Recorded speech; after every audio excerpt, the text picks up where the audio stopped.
Il y en a du patronat, de l'argent, il y en a. Il me faut en servira. De l'argent, il y en a. Dans les caisses du patronat. De l'argent, il y en a. S'il me faut en servira.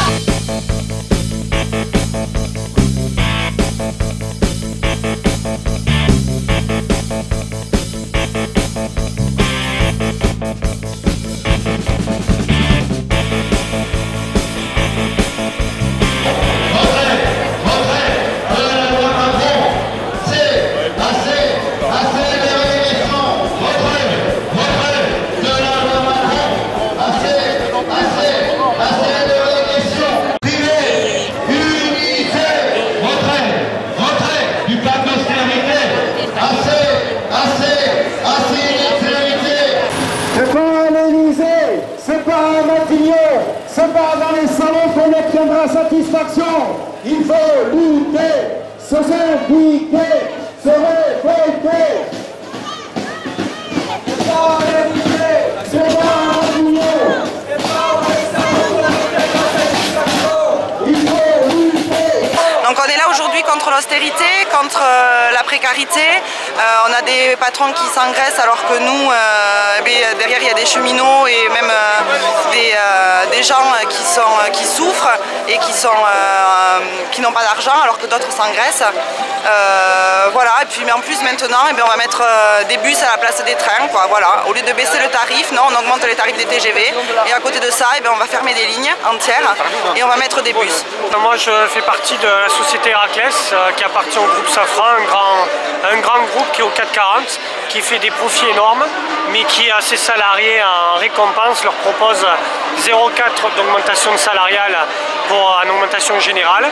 Après, c'est tout à fait la politique du patronat aujourd'hui, qui est de dire aux salariés, si vous voulez une augmentation de salaire, même quand l'entreprise va bien, c'est au mérite. Donc c'est les augmentations individuelles, le chacun pour soi, ils essaient de monter les salariés les uns contre les autres. Pour la première fois aujourd'hui, un grand nombre d'animateurs sont dans la rue. Et c'est parce qu'évidemment, ils ont été recrutés avec des contrats bâtards, des tout petits salaires, des toutes petites qualifications, des contrats qui sautent sans arrêt.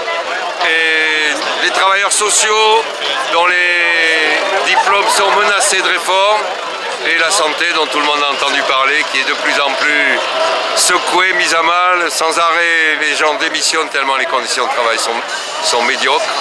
Voilà, et nous en avons assez de ce gouvernement qui nous met les dredons sur la tête et pour nous étouffer plus.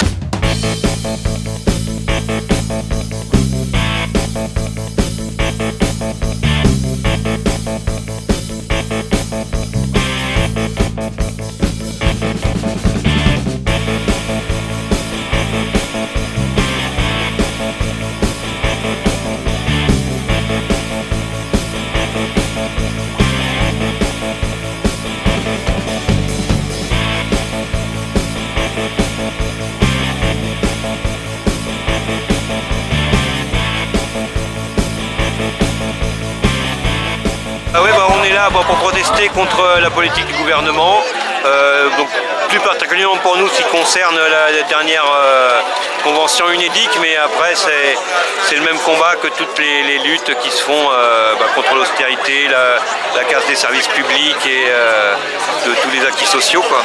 Ouais, écoutez, la poste d'aujourd'hui, c'est quand même des bureaux de poste qui ferment à outrance. C'est le partage des locaux avec d'autres administrations. C'est un service public qui s'en va dans les supermarchés, quelquefois.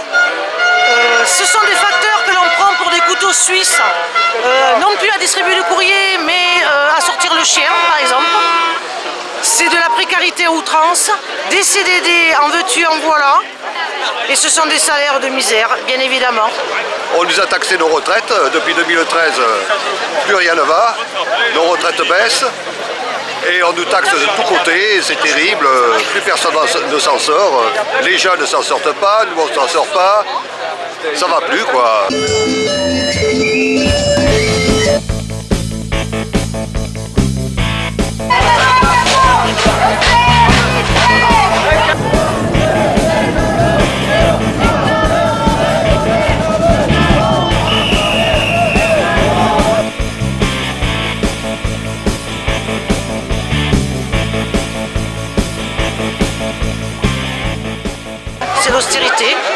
c'est la précarité.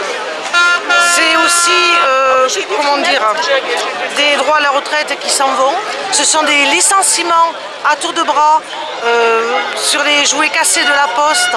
Il faut savoir qu'il y a beaucoup de personnel en souffrance et en invalidité à cause du travail et on les licencie à tour de bras. Ça, c'est dans un contexte qui aujourd'hui, avec un gouvernement qui est aux ordres du patronat, qui se dit soi-disant de gauche, mais qui, avec la loi Macron et toutes les autres lois, est à leur service et prend pour les fonctionnaires, mais aussi pour l'ensemble des citoyens, des mesures qui vont dans le sens de favoriser les gros actionnaires, les grosses entreprises, les gros banquiers, et pas d'aider les gens à dépasser cette crise qui est une crise que pour les patrons, que pour les salariés et les citoyens et pas pour les patrons.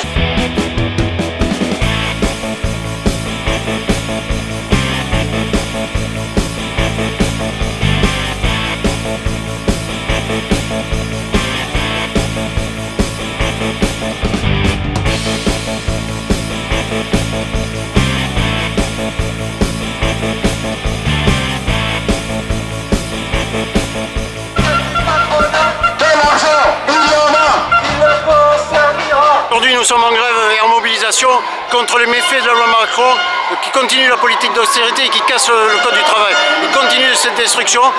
On a évidemment la question essentielle du travail de nuit, la question du travail du dimanche, la question de la défense des salariés, aujourd'hui remise en cause des conseils des prud'hommes, mais aussi de la possibilité d'être défendu devant les prud'hommes.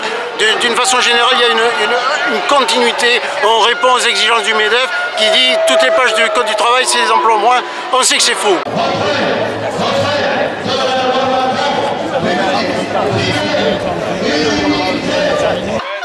Avec le MEDEF, on ne discute pas.